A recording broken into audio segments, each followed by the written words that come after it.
welcome to Free4All Friday. And I hope that you're not near a window where I keep wondering if something's going to get smashed into this window and break the window. What wind we are having here. What incredible wind and cold. I have my long johns on and I still put another sweater on top of my turtleneck. Anybody got any questions? Poor little snowdrops, they just got themselves up this week. No questions. There were a bunch this week. It's definitely spring. The email and the texts and things are really increasing now as people get out, especially with such a nice day as we had this week, Monday in my area. 70 degrees, sunny, not raining, really wonderful. But I don't have pictures with them, but Ruth was asking last time we were together about repotting her bromeliad. It had gotten old and should she repot it? So maybe you should propagate it. I did talk to Lynn Eklund, Sigrid Stern, who was my friend in the Bromeliad Society, is no longer there. But Lynn was able to answer, and she said, if it's an older bromeliad, it probably isn't going to make any pups. They just become worn out. She said, but you can repot it, put it into fresh soil, and you never can tell. It might make some pups, and then you can separate the pups off by themselves. So Ruth is probably not here. Here I am yakking away about Ruth. No Ruth yet. So maybe we'll tell her that later. But that's a different Sonia. Hi, Sonia. Whetstones. Diane reminded me, actually I was sharpening my pruners and cleaning them up to work at the... Sonia's iPad. I'll say hi. There she is. Hi, Sonia. Hello, Shannon. Yep, and this is my granddaughter, Aubrey. Hi. We call her Bree. And she was all excited because she saw Sonia spelled the same way that her Aunt Sonia is spelled. And she said, look, Sonia is here. So, but this Sonia is Switzerland. Oh. Yeah. I'm sorry to disappoint her. Are you disappointed? Yeah. She's met a new person. But I don't see Diane here yet, so maybe I'll wait and mention your sister. no, not my sister on this one. But Diane asked about whetstones. Anyone else got stones? Let's see. Come on, tell me. Stone. There we go. Stones, like for sharpening, we tell you to get a stone to sharpen your pruner. You do have one, but Yeah. Those are the ones that we tell you to buy. I shouldn't make it sound like we're all the cheapies or whatever, but we buy a stone that's about this size. It's about 1 inch by 3 inches. It's called a pocket stone. They're perfect for sharpening pruners, and they cost about $5 a piece. they have one. And they work as well as, for our purposes, they work as well as a real stone. The real stones being some of these others that you see here in the pictures. But real whetstones are, they're a type of rock, various types of rock that are various densities. And depending on what density are you can pay for that same size stone $37, $30, $50. They really can get up there in price. And I don't think that people need to have those, not if they don't have really fine tools. But Yeah. if you run into these sharpening stones, sure, go ahead and have them. We had a man come to one of our tool care workshops one time. We were out at Deb Hall's barn, and we'd invited the world. And he came in carrying a wooden box about yay long and this high and not very deep, with a nice handle on it and a clasp. And he sat down by me and he said, I have this. And he opened it up, and inside, each in their own little slot, were about 25 honing stones of various densities. They're all graded for these densities. And he said, what should I do with this? I said, you should close that up, put it under your chair. Don't tell anybody you got it, because in this room, this is the place where those might disappear and you'd never see them again. But if you've seen a whetstone, if you have a whetstone at home, it's probably one that you got from, if you have Felco pruners, you get a little, I don't have a picture of one of those, as a little plastic handle and a teeny tiny tooth-sized stone in it to sharpen your pruners. That's how expensive these stones are. So anyway, whetstones. Diane asked about that. And I was really pleased to see a note from Molly this week. She said, okay, I give up. I am no longer going to beat myself up on those gardens in the front yard. I give up on the gardens in the front yard. I'm not going to do those anymore. Quack grass has gotten into them from the neighbors or whatever, and I can't keep up anymore. And I said, you know, Molly, that is so good for you to say that you're at a point in your life where you don't want to or can't do that anymore. And you've not only decided for yourself, but you're telling your friends. Because how many times do we go and see somebody that we know is a gardener, an avid gardener, and when we get out of the car and go to walk into the house, we think, oh, I wonder whether there's something occupying them otherwise, because this garden doesn't look like they usually keep it. If you know that somebody has said, I'm not gardening there anymore, then you don't worry about that stuff, right? So and it's hard to tell people that kind of thing. Yeah. You know about quackgrass, though. How do we know if there's quackgrass in a garden? Because dogs are really like attracted to it. Yeah. They can just like sniff it out. Yeah, you find the dog sticking his head into your garden and moving away, using his snout to move away leaves and get to the quackgrass. That's what they do. There's something, that's the smell, it must be the smell, but it is a very nutritious grass. It was brought here from Europe and Eurasia because it's good fodder for cattle and other livestock. And it's a terrible weed. But who knows? Who knows whether there's anybody new here? Bria's here because she's been studying up for me. She went home the other day with 2 books. Weeds of the Northeast and Native Plants for Northern Gardens. Because I was working on a couple of questions that people had asked, and told her that there's some green ash and river birch questions coming out, and she said, well, maybe I can research those and help you out. So she has a couple of tidbits to give us. Yeah, I don't know how it came up. We were doing pottery because we have like kind of like a pottery studio, and I was like, I don't know actually how it came up, and I was like, wait, Grandma, do you have like what's it called, webinar soon? And she was like, yeah, this Friday. I was like, oh, maybe I could like research what you're like learning. I could just like, you're talking about me. She's ready to move on up into the garden here. Okay, any questions before we get going? I have way too much today. Way too much. There's just been a lot of things coming in. You know it's spring. I can't smell it yet out there. Even on the day when it was 70 degrees, I was not able to smell spring. But it is coming when people say it's coming. Yep. Yeah, it's time to start. Go ahead. Okay. Welcome to Free4All Friday, where everybody's welcome to celebrate growing and cultivate problem solving. This is our 69th edition. I'm just realizing, as looking at the screen, that it is Friday the 13th. Oh my goodness. No wonder the wind is blowing things and ripping stuff up outside. We're coming to you from GardenAtoZ.org. I'm Stephen Nicola. And I'm Jan Carnage, and Steve takes most of the pictures. I do most of the words, but we are pretty interchangeable. Today I was running around trying to take some pictures with the operative word being trying. I cannot focus a camera for beans, not for beans. But we've been doing this for a while. We started our website when her older sister was born in 2012 because we wanted a place, and we wanted a place to put all the things that we'd been writing so that we could take what we'd already written and build on it rather than having to answer the same questions over and over again.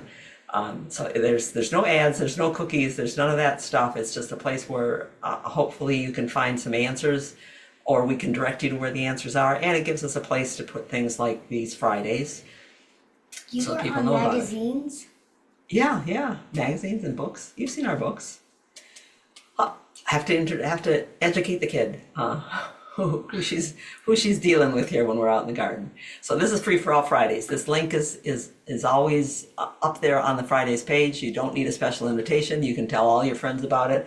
We have not so far had a problem with having too many people. And even if we do have a lot of people, the fact that we're keeping the microphones off lets us be able to do this. So please tell them about it, and tell them that if they wanted to text us or send us, email us some questions about their garden, we can use those, especially pictures, because it makes everybody see more things. And the more things you see, the more gardens you get in and out of, even if it's virtually, the more you will be able to garden better in your own garden. We've been using the Highland Coo picture because they're pointed forward. He is so cute. And we mentioned that Highland Coo, this type of cattle, seem to be showing up on everything from note cards to kitchen aprons anymore. And we've been one-upped. Look at this picture. Is that not something that you just want to say, oh, let me hug you and put you back into shape? This is from Mary Ellen. Thank you, Mary Ellen, for sending this in. It's very cool. It's amazing how they just find Yeah. out how to do things. Okay, so you can come in for Free4All Fridays. Anybody can. We also are just about to start our season 7 of Weekend Walkabout, where once a month we have a webinar. Our schedule is up on our webinars page. We have a bunch of very good speakers coming in to speak. Our the first of season 7 is on April 11th. It's about weeds, which we've talked about before, but we're going to go on to talking about doing the kind of weed control that I don't usually do and Steve doesn't usually do in larger areas, about the use of fire, of chemicals, of different plantings to put in with a wonderful person called Neil DeBole, who owns Prairie Nursery. So we'll go through that season. He's great. He's a delight. Wait. So here's our ash tree, Aubrey, and let's see if Ruth is here. Yes, Ruth is here. So Ruth asked about her ash tree, about whether or not it was safe to take a particular branch out of her ash tree. And I put a D in here, it's supposed to be an ash tree. You don't find very many ash trees anymore. We literally lost billions of ash trees when the emerald ash borer moved in to the United States through this area, through the Great Lakes corridor. And it's basically all over the country now. And she said, if I cut this tree now, if I prune it, am I going to be attracting emerald ash borer? Our research showed that we're probably not going to be seeing emerald ash borer out flying and looking for new trees to infest until sometime in May. So it's safe to prune it now. When you prune, it leaves the wood open and it smells different and can attract insects. So she had this branch that came from the backside and through between the trees. Was her main one to take out. I think I can see right here, Ruth, where was it rubbing on here? Because there's damage up here on this branch that goes off to the side. So Ruth took that. There's a lot of damage on that tree. It was actually, but I don't think that you saw, it was down lower. It started down here maybe and came through. Well, right in the crotch. Oh, okay, started right in the crotch. And Ruth wondered whether maybe some of the other branches could come out, but she's letting the tree get by with the branches that it has right now. Especially these two right here, these smaller branches coming from the base of this one, are pretty good indication, along with the scars on the side, on the trunk here, that indicate that there were little epicormic shoots, that this tree was damaged by emerald ash borer. So I wondered, did you treat the tree? Have you used an insecticide on it? It was here when I got here, and I can't imagine they treated that tree. Okay, so The fence line tree, it was probably a weed tree that got away. okay, at the time that the emerald ash borer was roaring through the area, there were so many of them in the area and so many ash trees that it was almost impossible to have an ash and not have it be within the flying distance that an ash borer could fly. But you might now have an isolate, just like some of the American elms that made it through the blight season when we lost billions of American elm trees. The elms that remained were elms pretty much that had no other elms anywhere around. So you might have to watch it. But I think, yes, it did have damage. That's why there are all of these multiple branches coming from the same part and the damage on the trunk. So yeah, these are epicormic growth too. What do you know about ashes, Aubrey? What did we find out about ashes? Well, there's 65 species of the ash tree, and all ash trees can be killed by emerald ash borer. Yeah, we thought at first that maybe it was only the green ashes and the white ashes, but then it turned out the wafer ash, the pumpkin ash, the European ash, all the ash trees are susceptible to emerald ash borer. So you want to watch the same I think thing. there was also black ash. Oh, I'm sure there's a black ash. Yep. Well, with 65, we could go on listing 65 things, couldn't we? Can you See? see your Yep. So ash trees, they are still there. Steve and I have gotten so unused to seeing ash trees that when we go to some place, I can't remember where we last were, it must have been far out west, And we said, oh, what is that beautiful yellow tree over there in the fall?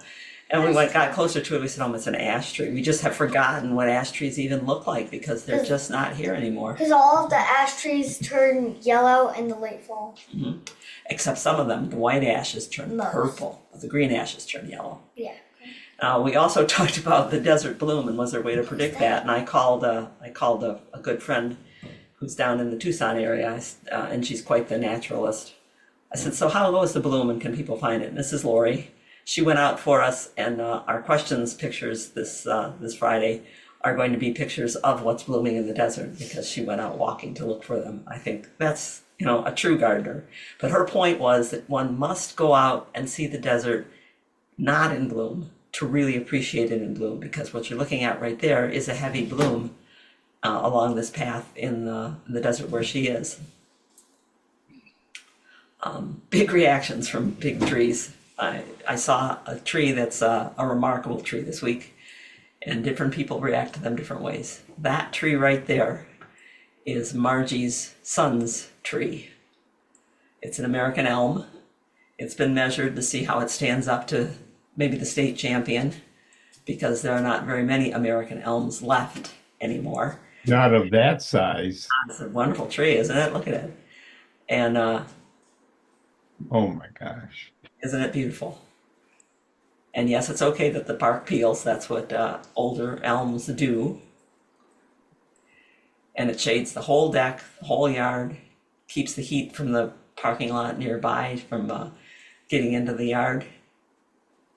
And I am so actually very surprised that I didn't see very many squirrels' nests in it, because they do love that kind of branching. But a couple things that we would say is, no matter how big it is, it's still growing. Their whole life, these trees. Yeah. And people do this kind of thing with the decking and don't realize that they are killing the tree as the tree grows. Yes, it might be able to lift the boards, but it's also girdling itself as it does it. So anytime that you see this done in a deck, make provisions to be able to enlarge that as time goes on. If you see this done at botanical gardens, and you do sometimes see where they put decks, which are better way. Oh, that big beach at Dwight, no, the one in Ohio. Yeah, isn't Dawes. that? Yeah. Dawes. They've had to open it twice since as we've been going there. Yeah, and the deck was actually designed to do that. A deck is better when it comes to compaction on the roots of the trees in a public place. A deck is better than a patio. It does less damage to the roots, but they had to design the deck so that they could keep taking wood out without running into the joists that are holding the whole thing up. That's great. So I would say that, and I would say, it's probably an isolate, but we saw the major part of the elm dieback in the Great Lakes area, Great Lakes region, was in the 70s and 80s, but in 2000 there was another big dieback. Some of the ones that had survived started dying back because elm seeds are still out there, and in the weed trees along the edge were coming up and getting big enough to support enough of the beetles that the beetles were flying. So we lost that great big one that was on Cass Lake Road. Remember, Steve? That beautiful big one south of Elizabeth Lake Road on Cass Lake Road. Yep. Just collapsed in a minute. So you may want to keep up with an arborist and decide whether you want to treat this tree. They would have to inject it probably to get a fungicide in it just to make sure that it doesn't get the problem. More of our wildflowers. I told Lori, and I just got these pictures yesterday, so I have not yet gotten out my desert plant books to see if I can figure out what these things are. I'll keep them and let you know if we do. Okay. Judith is asking, good evening. Some while ago in a webinar or two, Janet mentioned that bananas could break used to provide phosphorus, right, to soil. I have a bunch of very soft, formerly frozen ones still in their skins that I'd rather use than trash. Can I do that now? And if so, how? Yeah, you sure can. Bananas are high in potassium, and potassium is one of those hard, I guess we would call it a rare earth metal, because there's not that much of it around in the world. So quite often gardens are low on potassium. And I just chop up the bananas. Generally it's the peels, but sometimes it's ones that have gone past where we want to use them. And I just slice them up and spread them in the garden. You can puree them if you want and pour them into the garden, but they very quickly, nicely for thank you bananas, they turn black and you don't notice that they're out there. Unlike pumpkin that I also put in the garden because it's high in potassium, and pumpkin, it's still orange now. You can still see where I spread the broken pumpkins out in the garden. So just mash them up or slice them up and distribute them in the garden. And don't worry that you're putting too much of it on, because the microorganisms that are going to break down the banana and release the potassium, they're going to be moving all over the place. RG says he does keep cutting the boards. There are maybe plans to remake the deck. That there was an ice rink we saw back there. You would know. Kathy mentions the trees at the Dow Gardens and the Canopy Walk are an example of growth by accommodation. Yeah. The way they did it. Yeah, definitely. Yeah. That's a wonderful structure that the canopy walks, forest canopy walks, and the various botanical gardens. Margie also brought us some pictures of a younger tree that she said, well, we just want you to see how beautiful this tree is. It's a tree that I turned to Margie and I said, but you need to prune that tree. And I know it'll be hard. And yes, the owner has said, I'm not going to do that. But this river birch, this triple trunk river birch, needs to have the middle trunk taken out. We know how big a river birch gets. By the time it gets big, it won't have this flaky bark anymore. It'll be gray, pocked bark. And each of these trunks will be big, 18 inches, 24 inches around. These two outer trunks are going to squeeze this trunk out. If it was pointed to the outside, if it started there and went out, it might have a chance. But as it stands right now, as these enlarge, they are not going to move. They're just going to squeeze that out. So and it's hard to prune them out when they get like this, because you have to cut several times. First take the weight off and then keep cutting down to get it out of there. But if you don't get it out, it's just going to be trouble down the road. Sorry for anybody who has multi-stem trees, but when we pick them for few trunks and well-distributed trunks that are all going outward and not competing with each other. Not going to one central point. Those all three went into one central point and then came out. And it pays to remember that the bottom of the tree, the part we don't see, is actually larger than the top. It doesn't go down, it goes out. So here's an older river birch, triple trunk, and this one does start on the outside and continue out that way. And this tree, you can see how far its branches go out over the driveway and out to the public strip here. Its roots are throughout that entire yard and probably through the neighbor's yard too. They're not deep like the tree is high, they're wide. And the problem with this tree is these roots that are in the near the surface are, and people call this surfacing or raising. This root isn't surfacing. It was there all the time, just below the sod, but it has become bigger in diameter as it's gotten older, and as it comes bigger in diameter, you start seeing it more. This happens when a tree like where our river birch is native. They're native in moist soils from. Oh wait, yeah, wrong one. Okay, so they're native along streams and banks from Minnesota to Massachusetts and south to Kansas and Florida. Big chunk of the country. And some of them do this because it's like a little bit of land and then water under, and like if it needs something to hold it, so if it goes into the water, it will just fall. So it goes up or to be like in the soil. Basically the soils are wet in the places where river birches grow. And the soil that has air in it, where the roots grow the best, is near the surface. So these are surface-rooted trees, and these might be main flare roots. But here, this is not an artist rendering. This is a real depiction of what happened when a scientific group trenched all along toward the trunk of this Swiss stone pine and all the way out. They trenched and mapped the roots. So the drip line went this far and the roots go much further, just like, and the river birch does the same thing. The drip line is here, but the roots go a lot further, and it is the weight of soil on roots that hold the tree up. If those roots grow into water, there's no weight on that root and won't do the birch any good to hold itself up. So they're growing in the surface. So can you cut those roots? Think of them like this one, like this Atlantic leatherwood. It's a young one. We want to know and not cut the main flare roots, the ones that are thickest here at the trunk. Those are the flare roots. They're the ones that expand outward the quickest, contribute the most feeder roots to the tree, and contribute most in the stability of the tree. So I would want to go and look at them and maybe get if you're serious about keeping the tree, because you can always say, well, why don't I take the tree down and we'll put in a new one.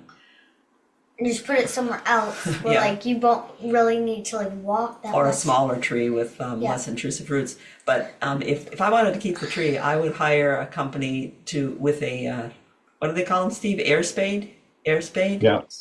Air spades. Basically, it's an air compressor that shoots out air in a swirling fashion, and they can clear the trunk, clear the soil all away from the trunk, and quite a ways out if they need to. Quite a ways. In order to map the roots and decide, can we cut this, or should you just build on top of it? Because yes, you can build on top of it put a bed, raise the soil level and put in grass seed, or better yet, raise the soil level and then plant a ground cover in there rather than in grass, so that your mower doesn't have to keep going across the top and damaging the root, because that's not very good for the tree either. Yeah, and it does that because when like a root, if it's just growing in water, it doesn't have anything to hold, so it will just fall, and it needs basically like the soil to hold on to. Yeah, okay, I think we covered that one already. I just noticed this one in the what this is, Steve, right here. Well, a little bit of girdling starting. They might find when they air spaded that tree, they might find that you have a couple girdling roots that could be cut out that are stopping the tree from growing properly. But it is unfortunate, but it's true. It happens all the time. Some of you will remember that I was digging out a lilac stump last December, late November, when the cold slammed in on us. And I thought 20 minutes away from getting this stump out of the ground. As it turned out, I was less than 10 minutes away from getting it out of the ground. I got it to wiggle and cut the last root out. She came walking by smiling. She said, I can't believe it happened that easy. Two bing bang and it came out. Before we leave the birch roots, Anne said birch roots in the backyard of her daughter's house are all over the surface and lifting the bricks of her patio. Pretty horrible effect. Yeah, and that is a side effect, a consequence of planting some of the more shallow rooted trees and of having compacted soil. Marv Petway at our last webinar was talking to people about when you plant in a space this big, he would go through and he would cut radially out over the years to keep loosening further out, because if the soil at the edge of the planting hole is compacted down here and loose only at the top, the only place the roots are going to grow is at the top. And they're little when they first get there. It's not till later that people notice. But if you keep loosening the soil further and further out around a tree, you have far less trouble than that. We'll have him back and talk about that again if that would help people out a little bit, because he's a delightful person to listen to. So much good experience. We took this lilac, two of them, two like this actually, out because they were struggling with eriophyid mites. It's causing this witch's broom growth all over and very weak growth on the rest of the tree. But the trouble with the lilacs really wasn't the eriophyid mites. They were prone to succumb to eriophyid mites and other problems because of this. Look at this root, wrapped right around all the rest of the trunks and the roots and girdling itself. So it helps to do that. Now, I don't think I saw that Michelle is here, but Michelle had a question about tree roots and how you can tell the difference between flare roots and whether you can cut them or not. Here's a seedling. Here's a one-year-old white pine seedling. And these are each flare roots. they are apart from each other at different heights. Not that you're going to notice that when this trunk is 6 inches around, there's going to be very little difference between these, because this will be 4 inches around and this will be 4 inches around. But you can tell a flare root, even when they're little, by the fact that it's the one that's extending itself quickest. And these three are all greater in diameter than all the little hair roots you see coming out along the edge. So flare roots are there right from the beginning and are important. Trees have 4 to 11 flare roots. And looking at one that was in a pot, this flare root that I'm pulling out to the side is attached higher than one on the other side, but it's still a flare root. This one on this beech tree coming out is thicker. See how much thicker it is than the others around it? And it grew to the edge of the pot and then down and round and kept on going. So if you're thinking about a tree when you're planting it and whether or not you can cut the roots, or whether or not you should spread that root or try to keep it, the flare roots are the ones that are important, and they should always be noticeable, even when it's a little bitty tree, as the ones that are thickest and longest. Someone wrote, I think it was Diane who wrote, she said, I actually got a teenager in the neighborhood who wants to help in my garden, and he wants to help mulch. Can I mulch early? I'm telling people, seize the day. If you've got people who can help you, then get out there. There are some do's and don'ts about mulching early. I would rather mulch early if I had any druthers at all. I've been, was it yesterday? Yeah. We Yep. part of the patio yesterday, and I took this picture to make myself remember how far I'd gotten in a certain amount of time. But if you look at the garden beyond me there's a large area where I can mulch now. And in places where I cannot mulch yet, because there are things coming up, I'll get to that in just a minute, I can just leave several wheelbarrows of mulch dumped right near the edge of the garden and have it to put in place. So you just kind of think your way through using this help that you can get this time of year. The things that you have to watch out for when you're putting mulch down early. Fall is great. You put it down in the fall, you don't have to worry about anything. But if I put it down in the spring, when plants are already starting to come up, see the new growth coming right here? That soft new growth, if there's too much pressure put on it that's moist, you might set that up for rot. This particular shoot that you see coming up here is a gaillardia.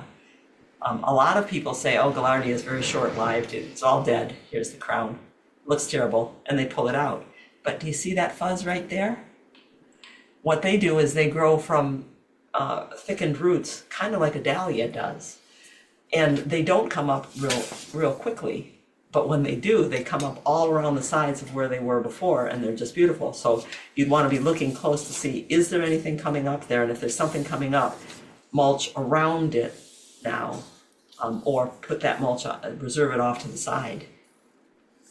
I was cutting hellebore leaves off on Monday, I think it was Monday, and I turned to Steve and I said, and that is a Star of Bethlehem. He said, So good. you gotta be watching for these things. I would not mulch over weedy areas that you know that there are weeds there. I wouldn't mulch early there because I know I'm gonna dig it up and that would just mix my mulch in with the soil. So now how do I tell that that's a Star of Bethlehem? Experience. It's growing. This here with it is a curly chives, Allium senescens. And there's a great similarity, but A, it's taller, and B, it has that white striping on the leaf. But how do I tell it from bluebells, which are also coming up from, and can look, but the bluebell leaf, see, is cupped, almost pleated down the side. And once you get it out of the ground, there's no mistaking a Star of Bethlehem bulb. This one, I must have missed it last year when I was weeding the area, but it grew enough to even have a side bulb coming off the side. So not weedy areas and not places where things are coming up, but you can get that mulch moved from the driveway where it got delivered over closer to where it goes, get it there. The problem is trying to find the places that have it stocked now because they're not in. Thank you for the help, kiddo. If you wanted to go and take care of the dogs or anything, if you want to, you can. I'm just letting you know. Yeah. Diane, was our eradicated lilac there when we moved in? Yes. Yes, yeah, it was part of what looked to me like new landscaping that had been done maybe 5 to 10 years before we moved in. a lot of things kind of just plopped into raised and beds raised around them. Yeah, so a lot of it we've had to take out and rescue. Great follow-up came in just today or just yesterday. Internet is a great shopping tool, but like many people, I would rather have local businesses stay in business, and here's a way you can do both. Years ago, I don't even remember how many years ago, someone sent us a picture of this bird bath or one very much like it and said, I love this bird bath, where do I find it? We checked around with people in the area and couldn't figure out where it was from. But now a picture came in from someone else just yesterday, and I said, and I did an image search on Google and found that it, I think this name is made up, and found that it is a Corinne Hartley sculpture, and it's offered by Jones and Terwilliger in Monterey, California. Now, what does that do for you?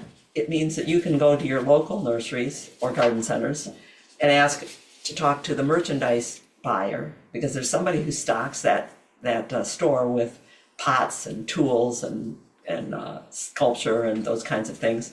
And you can say, this company has this, would you consider ordering this in so that I can buy this from you? That's a great way to have your local business involved in what you're doing here. Jones and Terwilliger. And she actually has a whole line of her Tiptoes girls, of different girls elevating themselves to get into the bird bath. So if any of you are the people who years ago asked us, where can I find this? It took a while, and connections between gardeners before we found it. And Judith, I think, is here. I was telling some of you either at the webinar or our last Free4All Friday about taking some of the woolly thyme out in order to ship it to Judith, who would like to start a ground cover. And I said, well, all you need is one little chunk of good ground cover to split it up and get a good coverage on your own garden. So I brought that inside and divided it into pieces like this, and just lay these on the ground, cover the bottom part with soil. They don't need to go real deep. You can put them in vertically if you want to, but they don't need to go real deep. They've been growing shallow in their own leaf litter. They're just greening up. You can kind of see that out here. So they're gray for the winter. They're just beginning to green up because it is an evergreen ground cover. And I divided out, I don't know, 20 or so like that, and then got tired of it, started dividing them into bigger pieces. And I roll them up in toweling and put them in a bucket so the toweling gets wet and it keeps them moist while I'm working on the rest of them. And gradually got to where I said, I'm not taking this down to any smaller pieces. If Judith wants to plant more small pieces, she can divide these things up further. So I divided them into more pieces, and then one final sod chunk to put in. There you can see the greening up that's happening in the protected leaves. Roll them all up in tubes, lined a cardboard box with a good plastic bag, put my rolled up paper towel and plants in there, and addressed it and sent it off. And because there was room in the box and I'd been walking back and forth to where the thyme is, I realized, I could send some border jewel too. She should try that. I walk on it all the time. It's a good ground cover for that. Like the woolly thyme, it makes roots where it spreads itself outward. And it's just coming into growth now. See the new growth coming. The leaves are almost evergreen. I kind of clip them all off. They turn in kind of a mocha colored brown, but they cover the ground really well, which keeps the weeds from coming up. It's a good ground cover. It keeps weeds from coming up. So we put some pieces of that in and ship it. And you can do the same thing. This way, for about $20, you have one chunk of your ground cover gone, which you're not even going to notice. It's going to fill in so fast. One chunk of your ground cover is gone, and somebody's been able to make 50 plants that they would have had to buy for $4 or $5 a piece, even if they bought them little. And you're in like Flint. So share your plants around. Why not? Look at that cactus. Sue Gruba wants to, in chat, she wrote about George from Telly's will be speaking on newer high-performance plants for containers, annual beds, and the perennial garden for the Association of Professional Gardeners tomorrow, 10 to 1. They'll be at the Baker College in Royal Oak. Address is there on the west side. You can park in the parking structure on the same side of the street, just south of Baker College. The charge is $15 for non-members. They are providing snacks, Please bring your own drinks And this, and hope to see you tomorrow. and this is in chat, This was in chat. Yes. so we can go back to it and find that. Even if you're not a professional gardener, you should probably consider going to the professional gardeners meeting and seeing if you want to become an associate member, because they share so much information. These are people who are in and out of 10, 15 gardens a week, taking care of things that maybe you've never even heard of before, and having to do it in a professional manner to get it done on time, etc. It's a very good group to talk to. That's the Association of Professional Gardeners. Take a look in the chat. Uh-oh, I lost my clicker. Judith says, got it. Many thanks for the plants and the splendid, in capital letters, instructions. Oh yes, I threw some instructions. Say hi. RJ asking, does that need a lot of sun? I assume she meant the border jewel. The border jewel and the thyme are both preferable for sun, although the border jewel will do just as well. We've got it in a place where it gets what do we get there at the front by the crabapple, Steve? Maybe 3 hours of sun a day, but it does need some sun. The thyme is always going to be better when it's in full sun. Was the border jewel the ground cover you just said? Border jewel. That one, yes. Yeah, it's Persicaria affinis, and I can write that up for actually I can put it into chat. Except that right now my chat seems like it's going to just one person. I'm not seeing what's there. We go. So Persicaria affinis is border jewel.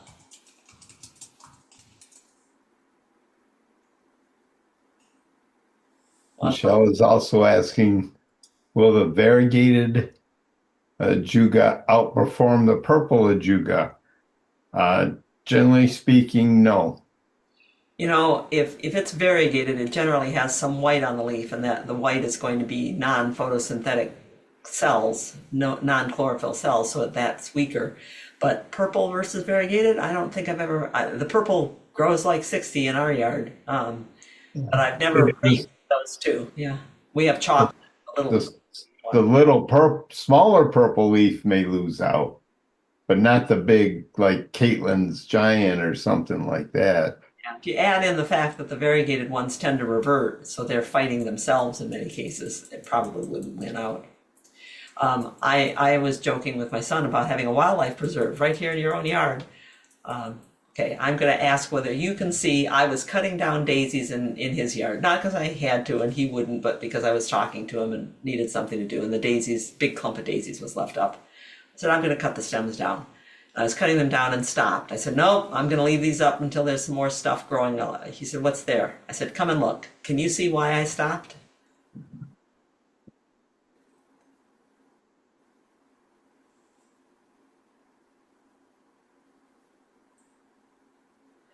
I started disturbing ladybugs. They started appearing in there.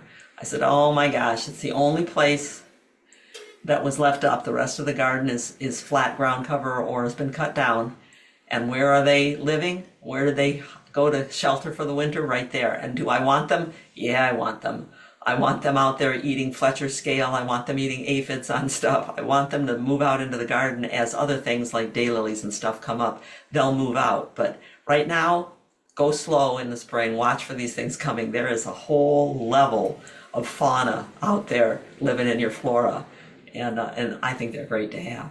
If you're in our garden book club, you've probably just finished reading The Bees.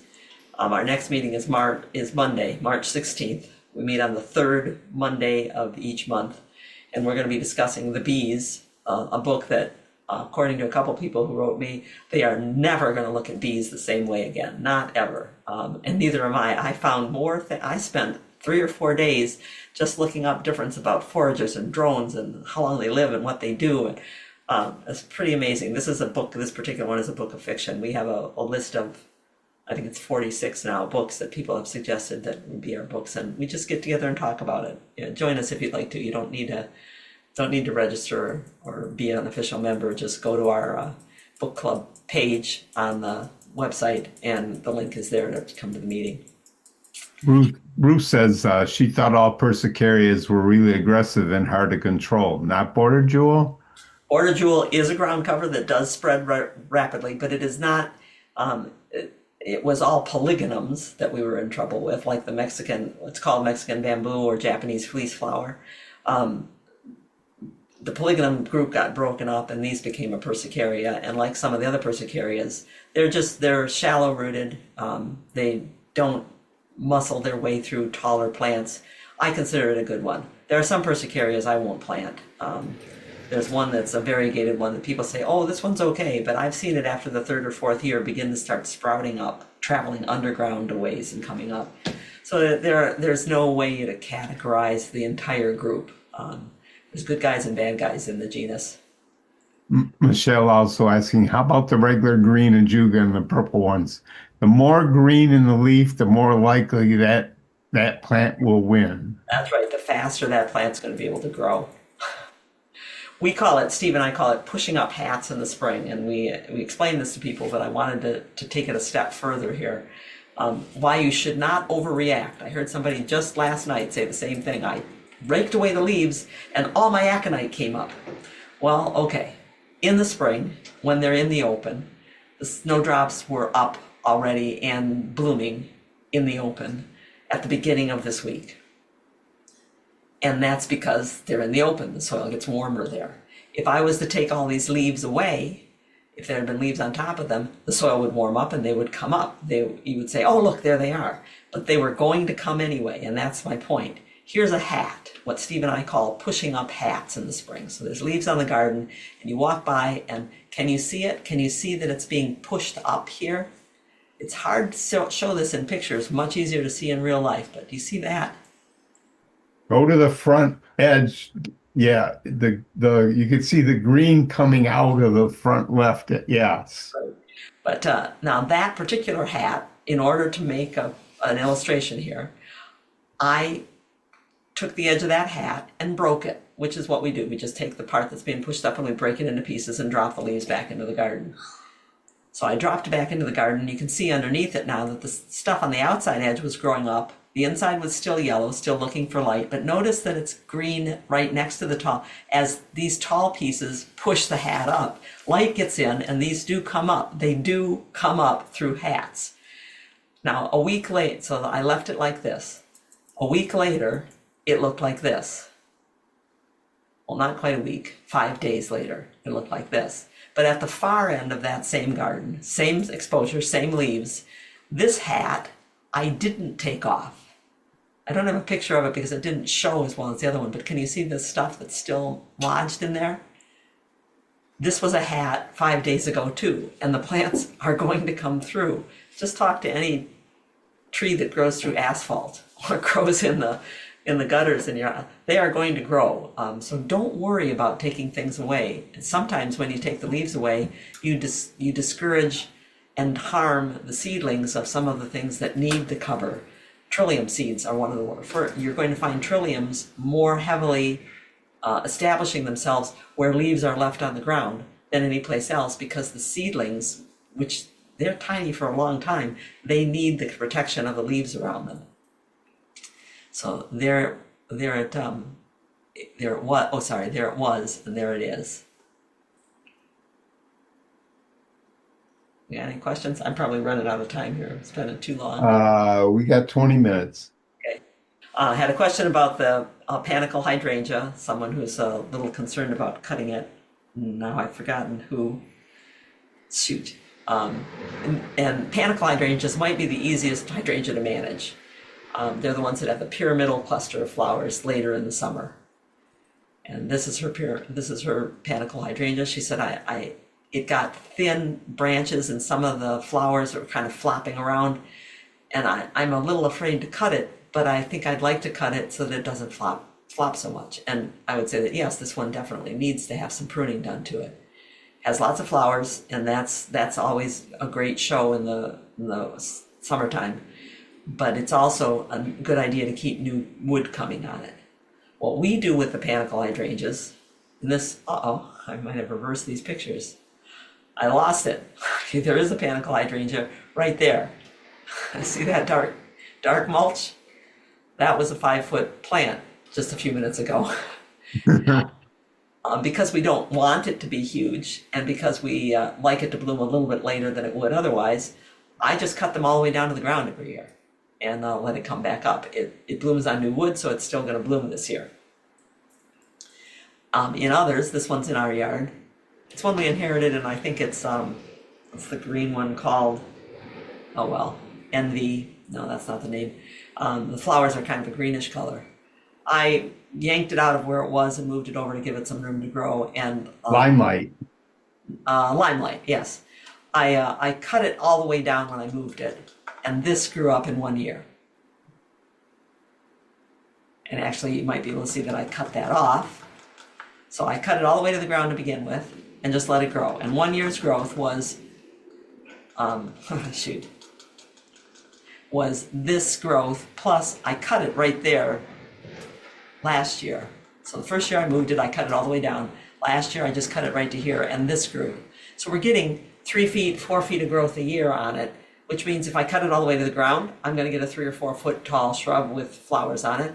They're going to be well spaced, and every one of them is going to have a strong stem because they're not branches off of branches. This one I moved in for a neighbor, and this one is probably, I wish I could remember these names. It's one of the white ones, white and pink ones. I moved it in for her, and she's a new gardener. I'm just showing her how to garden the spaces that we planted for her. And I didn't want to scare her last year. So can you see this part right here? I cut this one down. I didn't cut these two down. You can see the little stub at the top where I left them, and they grew from there up. So this way I said that you still got the shrub. See, I haven't killed it, I haven't cut it, but I can cut that all the way down if I want to, and it's going to make that straight growth that's going to hold the flowers. Now, this part over here, since I didn't cut it back as hard, has more branches. You can see more small branches all around it. And those small branches are going to have smaller flower clusters and be weaker branches. If I compare the flowers from this side to the other side, the individual flowers are larger. So I get fewer flowers on stronger stems, but larger flowers if I cut them back hard. And it's just your choice what you want it to look like.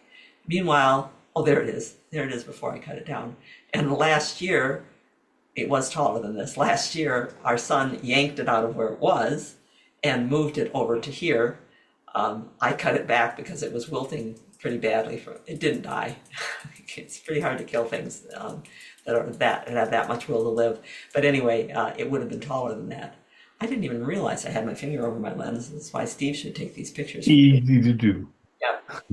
Meanwhile, On the phone. we have a panicle hydrangea called Tardiva. Happens to be Steve's and mine favorite. Tardiva meaning late. So it's a late blooming panicle that blooms even later than the others, that we don't prune at all.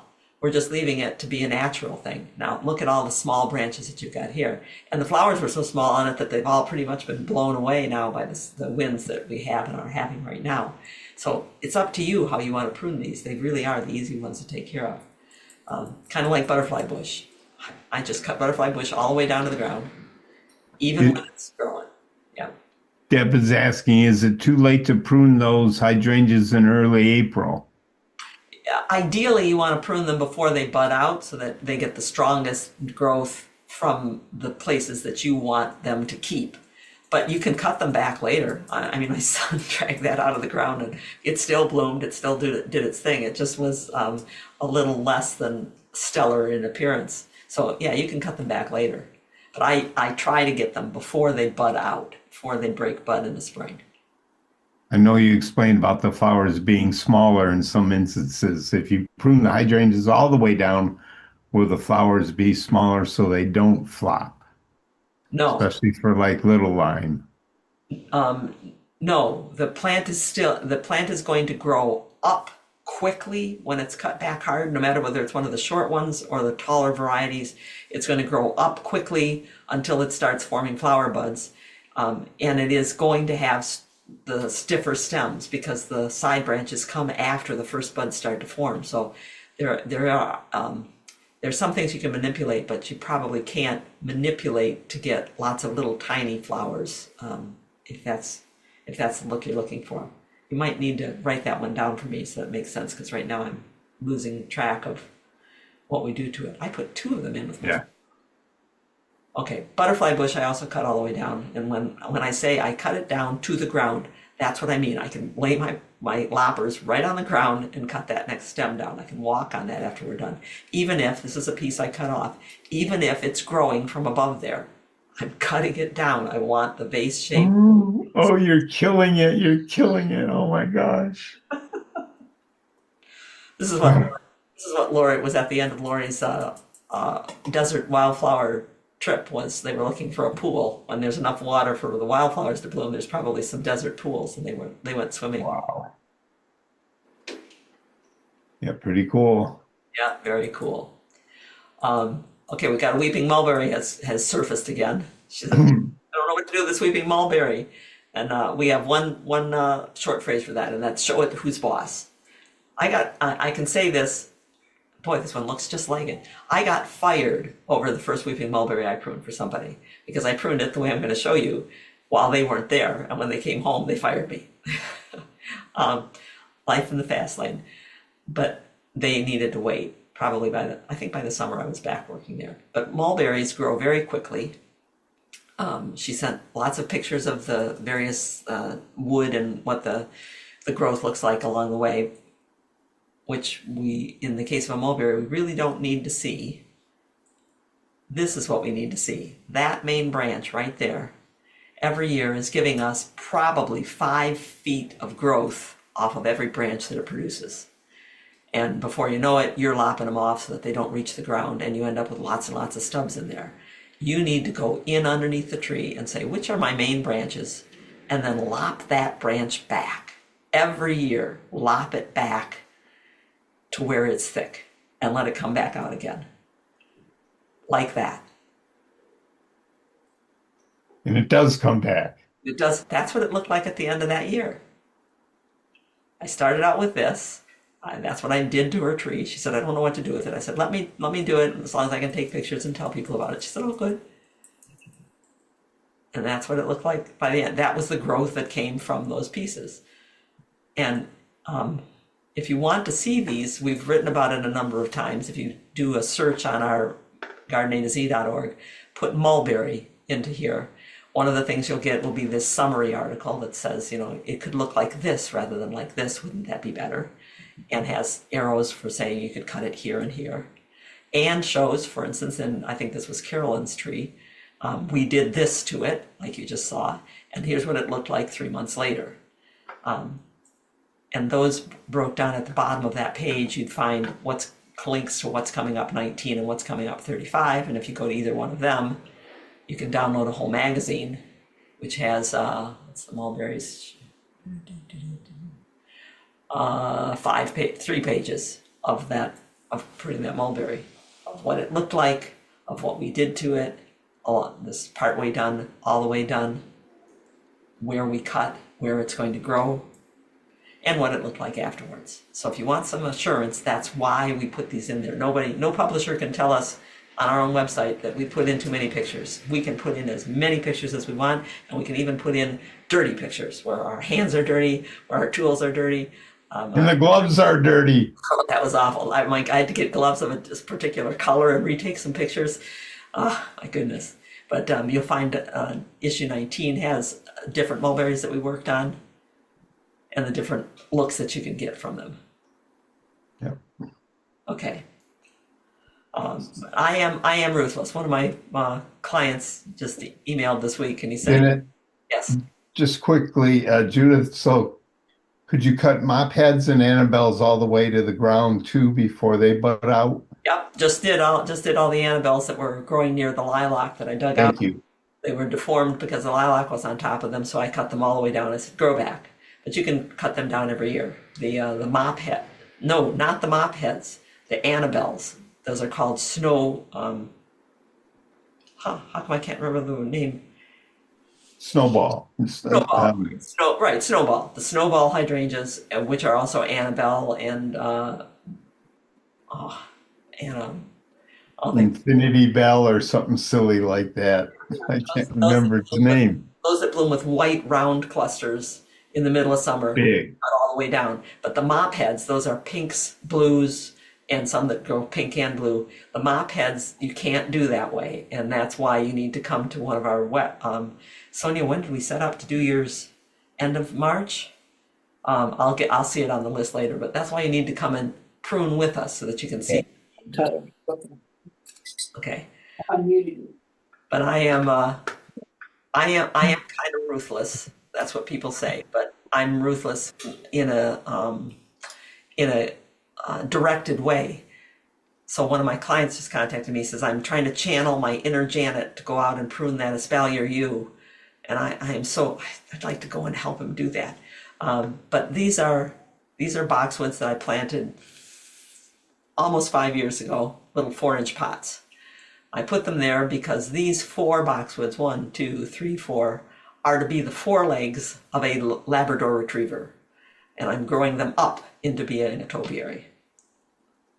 And this year I decided, I said, we are now big enough and healthy enough. There's a lot of, there's some leaf minor damage and some winter damage from that snow coming in, the cold coming in so early in December, but they're big enough now. So I have now cut them and now they are 4 legs. 1, 2, 3, 4 legs. This one even has a paw started on it. And now I will be able to let these branches grow out and join each other and start making the body. But nobody else knew that that's what was growing alongside the driveway, alongside the walkway. That's just Janet's own plan of ruthlessness to take care of that.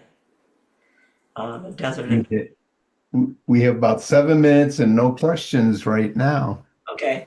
I also de-leafed hellebores. It was such a nice day on Monday. I said, I'm going to take the leaves off of the hellebores. Our biggest one looked like this. And the leaves can stay there. But if I take them away, it does 2 things. It displays the flowers a little more cleanly. And some of the damage is just winter damage. It's just burned on here. But some damage on hellebore leaves is actually botrytis. It's actually fungus infection. And I don't want that around as the new growth comes up and the flowers open, because then I have fungus infection onto the flowers and it gets into the crown of the plant. So I want to keep the leaves and the hellebore as clean as I can. And the easiest time to take the leaves off is now, before the flower buds come up too far from the ground. Right now, they're sitting right at ground level. So you can reach in and you can clip the leaf stalks back and take the leaves out of there without sacrificing too much in the way of flower. And then I just throw a couple pine boughs on top of them. I'm not trying to cover them heavily, just add a little bit more protection like the leaves were to keep a little more heat in the ground around them. And then they look like this with the leaves taken off rather than like this. It's a cleaner look. And it gets ditzy when this is one of the earlier blooming hellebores. It's got Niger, Helleborus niger rather than Helleborus orientalis in its genes, and the flowers are already coming up. You have to be very careful reaching in to cut these leaf stalks out of there. So it's up to you. You can just let them do this one. Most years we've just let them go, but this year I said I'm going to spend the time and cut them back. Questions on that? Nope. Playing detective out in the garden to see who's been chewing, who's been out there. Mary Ellen sent this. She said, I looked at my hemlocks and went, what the heck happened to the hemlock? She said, did the deer do that? I said, no, deer don't shred branches like that. I said, that's almost certainly a rabbit. She said, but it's a foot off the ground. I said, it wasn't in the winter. Even this branch right here. In the winter, the snow was holding that down. And the snow was deep, and the rabbits are sitting on top of the snow. The higher the snow goes, the higher the rabbits can reach. But that branch is a goner. You need to cut it back to where there's no damage, because that's lost almost all of its cambium. Might be green. Yeah, you cut it back right to where just about your marker is. You've got a branch ready to go right out in the same direction. Yeah. As I was walking out to take the picture of the hydrangea, in our yard, I said, oh, look who's been out here. Well, Mr. Vole. That's a vole track. They ate their way through what little grass there is in that shady path. And also, we've had skunks out there. Yep, indeed. those are taking the grubs out for us. The vole, he's probably eating plants along the way, but we've got enough plants for the vole. We don't have a lot of them, but it's nice to see that if there are some grubs, we've got somebody out there eating them. Skunks are very meticulous. I've not read whether they smell them or hear them, but they know that they're there and they will stay digging in one space until they've taken all the grubs out of that space before they move away. Not at all like squirrels. I put some. Janet, did you cut back all the hellebore leaves or just the infested ones? I cut all of them back. All of them. That's what I thought. I just wanted to clarify. Yeah, Judith asked too.